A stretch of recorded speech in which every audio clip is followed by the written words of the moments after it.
اس قسم کے لوگ جو ہے وہ یعنی پولیس سے بچنے کے لیے غائب ہے. تو ان کے پاس شاید کوئی ایسی گیدڑ سنگھی ہے کہ یہ پولیس کو دکھائی نہیں دیتے. اس کے علاوہ الیکشن کمیشن آف پاکستان نے سیکٹری خیبر پختونخوا ندیم اسلم چودھری کو ان کے عہدے سے ہٹانے کا حکم دے دیا. سیکٹری الیکشن کمیشن نے اسٹیبلشمنٹ کو اس حوالے سے ایک خط لکھا ہے اور اس میں انہوں نے کہا کہ چیف سیکٹری خیبر پختونخوا فرائض غیر جانبداری سے انجام دینے سے قاصر ہے. آزادانہ، منصفانہ اور غیر جانبدارانہ انتخابات کے لیے غیر جانبدار افسر کا ہونا ضروری ہے. سیکٹری الیکشن کمیشن کی جانب سے جو خط لکھا گیا ہے اس کے پیچھے یہ جو حال ہی میں بلدیاتی انتخابات ہوئے ہیں خیبر پختونخوا کے اندر، ان کے بارے میں بتایا گیا جی کہ اس میں جو چیف سیکٹری خیبر پختونخوا ہے انہوں نے بڑا اہم کردار ادا کیا ہے اور انہوں نے ایک پوری فضا بنانے کی کوشش کی اور تحریک انصاف کو پوری جتوانے کے لیے زور لگا دیا. تو ان کے اوپر الزام ہے کہ انہوں نے تحریک انصاف کو سپورٹ کیا. اس کے علاوہ ایک بڑا عجیب و غریب فیصلہ نگران حکومت کے پاس کہتے اختیار نہیں ہوتا. اگر بجلی کے بلوں کی بات کریں تو وہ کہتے ہیں جی ہم تو نگران ہیں، ہمارے پاس کوئی اختیار نہیں ہے. لیکن ایک اختیار کا انہوں نے استعمال کر لیا ہے اور اس کی باقاعدہ کابینہ سے منظوری بھی لے لی ہے، اور وہ یہ ہے کہ چیئرمین نادرا وہ حاضر سربت فوجی افسر کو لگایا جا سکتا ہے. اب چیئرمین نادرا بڑا امپورٹنٹ عہدہ ہے اور اس پر طارق ملک صاحب تھے، پھر ان کی جگہ پہ ان کے جو نائب تھے طارق ملک کو ہٹا دیا گیا کسی وجہ سے، اور آپ کو پتہ ان کا تحقیقات چل رہی ہے، ان کو باہر جانے سے بھی روک دیا گیا تھا. ان کی جگہ پر جو ڈپٹی چیئرمین تھے ان کو چیئرمین بنایا گیا لیکن وہ بھی انٹرسٹڈ نہیں ہے. تو اب ایک نیا چیئرمین جو ہے وہ حاضر سربت فوجی کو لگانے کا فیصلہ کیا گیا ہے، اور شاید یہی وہ وجہ تھی کہ کل یہ بھی اناؤنسمنٹ سامنے آئی کہ نگران حکومت کے فیصلوں کے ساتھ ہم کھڑے ہیں. تو یہ آپ کو پتہ ہے کہ یہ اناؤنسمنٹ کس طرف سے آئی تھی، تو نگران حکومت نے کم از کم اس حوالے تو فیصلہ جاری کیا ہے، لیکن مہنگائی، بجلی، اس کے اوپر نگران حکومت نے ہاتھ کھڑے کیے ہوئے ہیں. اور نگران حکومت کے اوپر بھی اب تنقید ظاہر ہے. یہ پاکستان میں جو امپورٹنٹ کام ہوتا ہے، حکومت کے دو کام ہوتے ہیں. ایک تو ہوتا ہے کہ لانگ ٹرم اور شارٹ ٹرم پلاننگ اور ان چیزوں کو لے کر چلنا، اور ایک ہوتا ہے روزمرہ کے معاملات کو نپٹانا. یہ جو نگران حکومت بنائی جاتی ہے یہ اس وجہ سے بنائی جاتی ہے کہ جو ڈیلی بیسس کے ایشوز ہوں ان کو حل کیا جا سکے. یہ نہ ہو کہ الیکشن پروسیس میں آپ چلے جائیں اور کوئی حکومت ہی ایسی موجود نہ ہو جو کہ ڈیلی بیسس کے مسائل کو حل کر سکے. تو نگران حکومت کے قیام کا بنیادی مقصد یہ تھا. یہ لوگ سمجھتے ہیں جی نگران آئے ہیں، ان کا کام یہ جی یہ الیکشن کرا دیں. الیکشن تو الیکشن کمیشن نے کرانا ہے. نگران حکومت اور منسٹرز کو تعینات کرنے کا مقصد یہ ہے کہ کوئی بھی شعبہ سربراہ سے خالی نہ رہے اور کوئی بھی ٹیبل ایسی نہ ہو جس کے دوسری طرف کوئی آپ کی بات سننے والا موجود نہ ہو. تو نگران حکومت کا بیسک بنیادی کانسیپٹ یہ ہوتا ہے. اب جو ڈیلی ایشوز پاکستان میں آ رہے ہیں وہ آپ کے سامنے، بجلی کے بے تحاشا بل آئے ہیں، ان سے کیسے نبڑنا ہے، یہ ان کے فرائض منصبی میں شامل ہے کہ یہ ڈیلیور کریں. یہ صرف سمجھ رہے کہ جن کو انہوں نے اپنے اپنے شعبے میں بڑی کارکردگی دکھائی. یہ ٹیکنوکریٹ کی حکومت، یہ کہا جا رہا تھا نا کہ یہ ٹیکنوکریٹ کی حکومت ہے، تو یہ کو ڈیلیور کر دے گی اور بڑا کمال کر دے گی.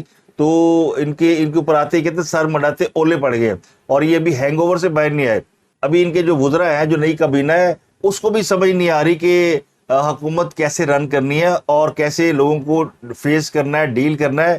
اور پرائم منسٹر کا ترجمان ہی کوئی نہیں ہے، یعنی کاکڑ صاحب کا کوئی ترجمان نہیں کہ انہوں کو بات کہنی، وہ خود آئے تو بات کریں ورنہ نہیں. تو کوئی نہ کوئی ایسا ہوتا ہے حکومت کا وزیر اطلاعات یا کوئی ایسا جو کہ آ کے ڈیلی بیسس پہ چیزوں کو ایڈریس کرتا ہے. تو اس میں جو ہے ابھی تک نگران حکومت لیک کر رہی ہے اور ان کے پاس نہ بجلی کے مسائل پہ کوئی واضح بات کرنے کے لیے موجود ہے. کل بھی اجلاس ہوا، اس سے پہلے بھی ہوا، لیکن کوئی بات قوم کے پلے نہیں پڑ رہی کہ یہ کیا کر سکتے ہیں. کوئی ایک ایشو تھوڑی ہوتا ہے، صرف بجلی کا ایشو تھوڑی ہے. مہنگائی ہے، اب کہیں پہ دودھ دہی کی قیمتیں بڑھ رہی ہے، کہیں پہ روٹی کی بڑھ رہی ہے.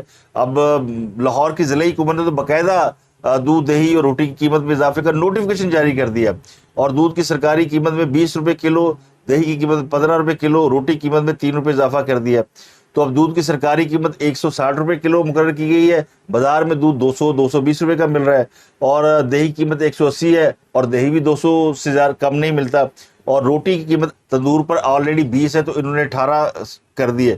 تو یہ ایک طرف یہ ہو رہا ہے، اور کوئی یعنی کسی کو پتہ ہی نہیں کہ روزمرہ کے مسائل کیسے نپٹانے ہیں. تو تاثر یہ ابھرتا جا رہا ہے کہ نگران حکومت میں جن لوگوں کو لایا گیا ہے وہ ڈلیور کرنے میں ناکام ہیں یا ان کو ان کاموں کے اوپر بات کرنے کی اجازت نہیں، ان کے ہاتھ پاؤں باندھ دیے گئے ہیں۔ لیکن چونکہ لوگ سمجھتے ہیں کہ بجلی کا بہت بڑا ایشو ہے اور عمران خان صاحب کی سزاؤں سے بڑا ایشو ہے، عمران خان صاحب کو کیفر کردار تک پہنچانے سے بڑا ایشو ہے، لیکن ایک طبقہ ایسا ہے جو سمجھتا ہے کہ نہیں، جب تک عمران خان کو پھانسی نہیں ہو جائے گی اور پھر وہ تمام کردار جنہوں نے 2018 کے الیکشن میں منفی کردار ادا کیا، جنہوں نے چلتی ہوئی حکومت کی میں رخنا ڈالا، ان سب کو جب تک پھانسیاں نہیں ہو جائیں گی، جب تک ان کو سزائیں نہیں ہوں گی، یہ ملک نہیں ٹھیک ہو سکتا۔ تو ہر ایک کا ملک کو ٹھیک کرنے کا اپنا ایک پوائنٹ آف ویو ہے کہ جی فلانا کام ہو جائے تو ملک ٹھیک ہو جائے گا، لیکن وہ کام ہو بھی جائے تو ملک کے ٹھیک ہونے کی کوئی صورت نظر نہیں آتی، کیونکہ اس کے لیے آپ کو ٹھوس پلاننگ اور نیت اور ایک مستقل مزاجی کی ضرورت ہوتی ہے، جو پاکستان میں بدقسمتی سے نہیں ہے۔ نہ حکومتوں کو اپنی مدت پوری کرنے کی مہلت ملتی ہے، نہ موقع ملتا ہے، نہ انہیں دیا جاتا ہے، نہ وہ کوئی ایسا کام کرتے ہیں کہ وہ اپنی مدت مکمل کر سکیں۔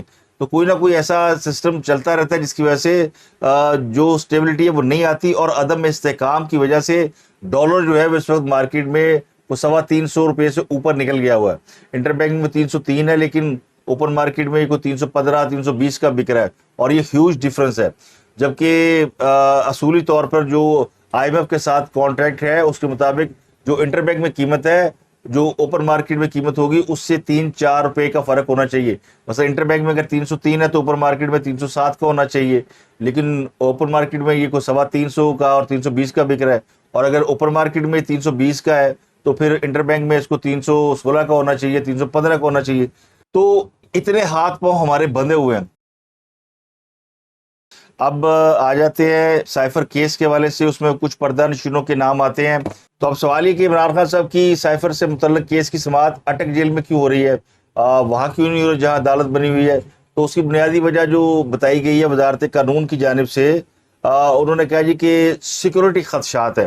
عمران خان صاحب کو اٹک جیل سے لے کر آنا، انہیں سیکورٹی پرووائڈ کرنا، باہر سماعت کرنا، پھر وہاں کارکنوں کا ہجوم، جمگٹا، تو یہ ساری چیزیں ظاہر ہے عمران خان صاحب خود اپنے حوالے سے بہت زیادہ خدشات کا اظہار کر چکے ہیں کہ ان کو سیکورٹی کے بہت خدشات ہیں۔ اور پچھلے کچھ 8-10 مہینے یا اس سے بھی زیادہ ہوں گے، عمران خان صاحب جب بھی کسی عدالت میں پیش ہوتے تھے تو انہوں نے اپنے اوپر ایک وہ بالٹی پہنی ہوتی تھی، اور ان کے ارد گرد کو 25-30 لوگ وہ بلٹ پروف شیلڈز لے کر کھڑے ہوتے تھے۔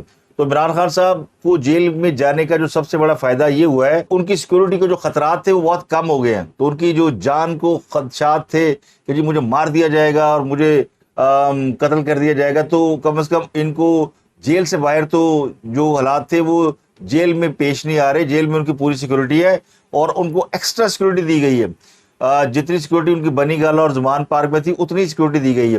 دوسرا ایک اور دیکھیں کتنا زبردست چینج آیا کہ جب عمران خان صاحب کو گرفتار کیا گیا تھا تو پی ٹی آئی جو ہے وہ پوری دنیا میں خط لکھ رہی تھی، عمران خان کے ساتھ ظلم ہو رہا ہے، اس کو کھانا نہیں مل رہا ہے، اس کو مچھر کاٹ رہے ہیں، رات بھر اس کو تتلیاں ستاتی ہیں، ان کو پڑھنے کے لیے کوئی کتاب نہیں دی جاتی، ان کے پاس میٹرس نہیں ہے، ان کا واش روم اچھا نہیں ہے۔ تو اب وہ کہانی بدل چکی ہے، وہ پورا کانسیپٹ ہی چینج ہوا ہے۔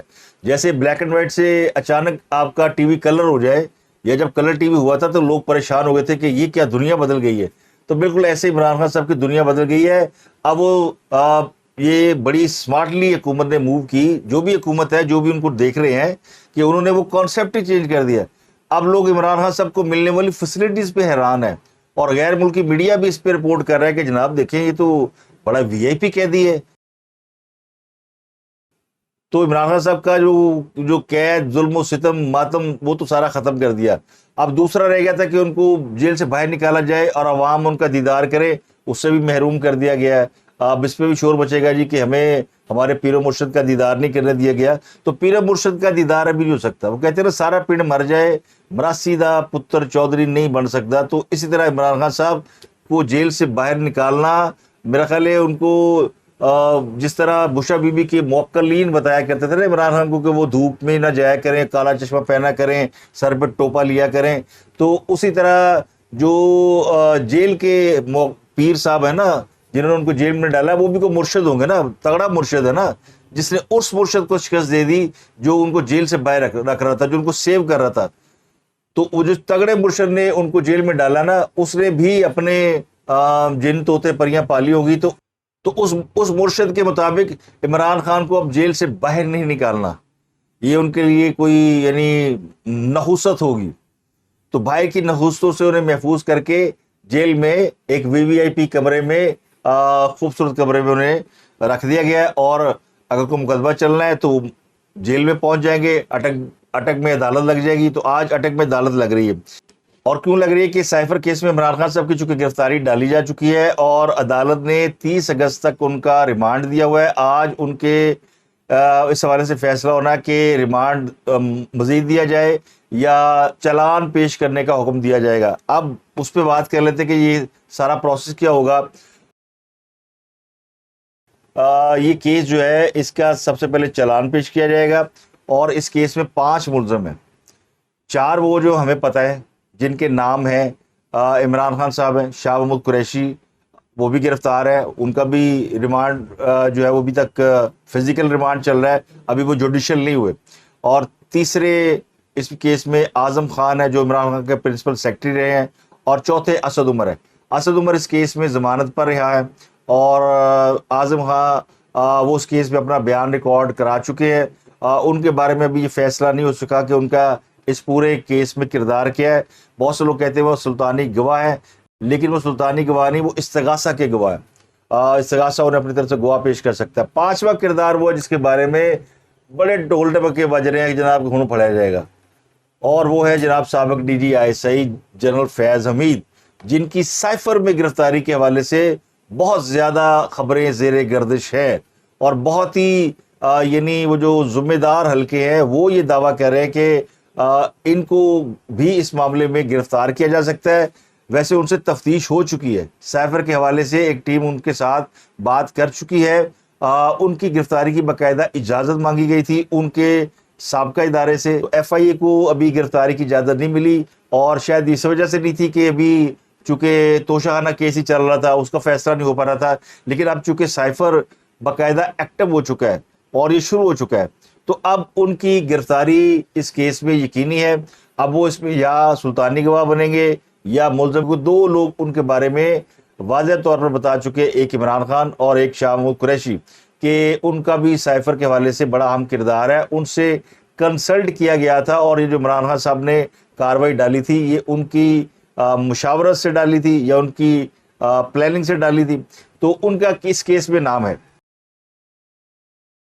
تو سائفر میں ان کی گرفتاری ہو سکتی ہے. اب یہ 5واں کردار ہے اور جب عدالت سمجھے گی کہ تفتیش مکمل ہو گئی ہے اور تفتیشی ٹیم یہ کہے گی کہ جی ہم چلان پیش کرنا چاہتے ہیں، تو چلان پیش کرنے کے 30 روز کے اندر اس کیس کا فیصلہ کرنا لازمی ہے. تو بقول سعید چودھری صاحب قابل احترام ہے، بڑے اچھے کورٹ رپورٹر ہیں. اگر آپ کو عدالتوں سے متعلق کوئی خبر دیکھنی ہو تو ان کا ویلاگ ضرور دیکھا کریں، ہم بھی ان سے استفادہ حاصل کرتے ہیں. ان کے مطابق یہ 30 روز میں اس کا فیصلہ آ جائے گا. سپٹمبر کے آخر میں جو اگلا مہینہ ہے یہ فیصلہ آ جائے گا کہ عمران خان صاحب کو سزا ہوئی ہے یا وہ بری ہو گئے. اس کیس میں جو سزا ہے وہ کم از کم 14 سال کی سزا ہے. اب اس میں جو بنیادی الزام ہے 2 چیزیں ہیں. ایک تو یہ سائفر چھپا تھا، ایک امریکی ویب سائٹ ہے انٹرسیپٹ، تو اس کے بعد یہ زیادہ شور مچا اور کہا گیا کہ جی عمران خان صاحب کے پاس جو سائفر کی کاپی تھی یہ باہر گئی ہے، لیک ہوئی ہے اور یہ امریکی ویب سائٹ میں چھپ گئی ہے. امریکی صحافی یہ دعویٰ کرتا ہے کہ اس کو یہ انفارمیشن پاکستان کی آرمی میں موجود کسی افسر نے دی ہے اور اس کا عمران خان سے کوئی تعلق نہیں ہے. اب وہ یہ دعویٰ اس کا ہے، لیکن جو الزام ہے وہ یہ نہیں ہے کہ یہ سائفر کی کاپی عمران خان صاحب نے دی یا کسی فوجی افسر نے دی. عمران خان صاحب پہ جو الزام ہے وہ یہ ہے کہ عمران خان صاحب نے وہ معلومات جو کہ بحیثیت وزیر اعظم ایک قومی راز کے طور پر ان کے پاس تھی، وہ کسی عام آدمی کے ساتھ شیئر نہیں کر سکتے تھے. اس کو شیئر کرنے کا ایک پروسیس ہوتا ہے جو انہوں نے اڈاپٹ نہیں کیا اور انہوں نے وہ پبلکلی اس کو اناؤنس کر دیا. تو ان کے اوپر اصل جو مقدمہ چل رہا ہے وہ اس بات کا چل رہا ہے. اور وہ جو کاپی انہیں دی گئی تھی وزارت خارجہ کی جانب سے جو ان کے پرنسپل سیکرٹری لے کر آئے تھے، وہ واپس جمع نہیں کرائی گئی. یہ کاپی ہے، اصل نہیں ہے. تو جو سائفر امریکی ویب سائٹ میں چھپا ہے یا نہیں چھپا وہ معاملہ الگ ہے. اب وہ فوج پہ ڈالنے کی کوشش کر رہے ہیں. وہ صحافی کہہ رہے جی فوج دی تاکہ فوج بدنام ہو، اور وہ یہ بھی دعویٰ کر رہا ہے جی اس کے پاس اصل سائفر ہے. تو اصل سائفر ہے تو وہ تو اس لینگویج میں ہوتا ہے کہ جس کو آپ پڑھ نہیں سکتے. تو اس کو ڈی کوڈ کس نے کیا؟ تو ایک تو ڈی کوڈ کرنے کے لیے اسے وزارت خارجہ کے لوگ درکار ہو گئے، یعنی پاکستانی وزارت خارجہ کا کوئی بندہ ہی بتائے گا نا یہ کون سی سائن لینگویج ہے، ہر ایک ملک کی الگ الگ لینگویج ہوتی ہے، تو اس کو ڈی کوڈ کرنا آسان نہیں ہوتا. چلے اس کو اگر اصل مل گیا تو وہ چھاپ دیتا، پھر وہ فوج کے اوپر ڈال رہا تھا کہ یہ یعنی ظاہر کیا جا سکے کہ یہ عمران خان کو سیٹ اپ کرنے کے لیے کیا گیا. یعنی فوج نے ایک سائفر جو ہے وہ غیر ملکی میڈیا میں چھپوایا اور الزام خان پہ لگا دیا کہ جی اس کے پاس سائفر کی کاپی تھی، اس نے وہاں بھیجی اور وہ شائع ہو گئی اور یہ ملک دشمنی ہے. تو یہ سیٹ اپ کے طور پر یہ بھی کہا گیا، لیکن اس کو امریکی صحافی بھی ڈینائی کرتا ہے، وہ کہتے ہیں سیٹ اپ نہیں ہے لیکن مجھے پاکستانی فوج میں سے کسی نے دیا تھا جو ناراض ہے. تو یہ بھی بات غلط ہے، یہ سائفر فوج کے کسی اہلکار کے پاس نہیں ہو سکتا. تو یہ جو تحریک انصاف والے پہلے توشہ خان کیس میں بڑا شور مچاتے تھے کہ کوئی دنیا کی کوئی عدالت ایسی نہیں جو یہ کہہ سکے کہ عمران خان چور ہے، مجرم ہے، تو یہ ثابت ہو چکا ہے. ابھی توشہ خانہ کیس میں عمران خان کی سزا معطل ہوئی ہے، ختم نہیں ہوئی، ان کو ضمانت دی گئی ہے، سزا موجود ہے، جرم موجود ہے کہ انہوں نے کیا ہے. عمران خان ابھی سزا یافتہ ہے، ان کی سزا ختم نہیں ہوئی، تو وہ بھی پارٹی کے سربراہ نہیں رہے. بہرحال یہ ابھی پارٹی سربراہ کا کویشچن ابھی بڑی دور ہے، کیونکہ ابھی تو دلی دورس ابھی بڑے ان کے اوپر کیس چلنے ہیں. اگلی خبر جو میں نے آپ کو بتانی ہے وہ ATC کے جج اعجاز بٹر، یہ 9 مئی کے واقعات سن رہے تھے. ان کو chief justice Lahore high court نے تبدیل کر دیا. نہ صرف ان کو تبدیل کیا بلکہ انہوں نے GHQ حملہ سمیت کئی مقدمات میں سماعت کرنے والے 53 ججوں کا تبادلہ کیا. تو کئی کیسوں کی سماعت رک گئی ہے، اب یہ سارے کیس رک گئے. GHQ حملہ کیس، 9 مئی کے واقعات کا کیس، ایک نوٹیفیکیشن جاری کیا گیا ہے اور اس میں جو پنڈی سے جج تبدیل کیے گئے ہیں ان تمام کو OCD بنا دیا گیا. اب یہ جج کہاں سے تبدیل کیے گئے ہیں؟ نیب، ارشاد دہشت گردی عدالت، اسپیشل جج سینٹرل، ارشاد اینٹی کرپشن راولپنڈی، یہ سب بدل دیے گئے ہیں. پنڈی میں GHQ حملہ کیس کی سماعت ہو رہی تھی، حساس ادارے کے دفتر پہ حملے کی جو آپ پارا وغیرہ میں ہوا اس کی سماعت ہو رہی تھی، ان سب کی سماعت رک گئی ہے. جناح ہاؤس حملہ کیس، لاہور کا جو کور کمانڈر ہاؤس تھا، اس میں جو جج تبدیل کیے گئے ہیں اعجاز بٹر، یہ وہ جج ہے جنہوں نے پچھلے دنوں عمران خان صاحب کی 9 مئی کے واقعات میں ان کو شامل تفتیش کرنے کی اجازت دی تھی اور ان کی گرفتاری کے آرڈر دیے تھے. ان جج صاحب کو تبدیل کر دیا گیا. ان کے سامنے 9 مئی کے واقعات کے بہت سے کیسز لگے ہوئے ہیں اور ان کی وہ سماعت کر رہے تھے. اب یہ کیسز کی سماعت رک گئی ہے، لیکن اس سے ایک تھرتھلی مچ گئی ہے کہ جی بڑے بڑے جو کیسز تھے ان کی سماعت رک گئی ہے. اب جو نئے جج آئیں گے وہ نئے سرے سے یا تو بدے چھڑ دیں گے یا پھر انہوں ٹانگ دیں گے. تو دو ہی باتیں ہو سکتی ہیں نا، کہ کام تیز ہو جائے گا، پک جائے گا، کیونکہ پہلے کام ذرا سلو تھا. کیونکہ اب تک ایک اور امپورٹنٹ بات ہے کہ کسی بھی شخص کو جو کہ 9 مئی کے واقعے میں گرفتار ہوا ہو اس کا کوئی فیصلہ نہیں ہوا ابھی تک، یعنی کام لٹکا ہوا تھا. تو اب یا کام تیز ہو جائے گا یا کام ختم ہو جائے گا. تو یہ اب تک کی اپڈیٹ ہے. آپ سے ملاقات ہوگی اگلے ولاگ میں. اپنا گردنوا کے لوگوں کا بہت خیال رکھیے.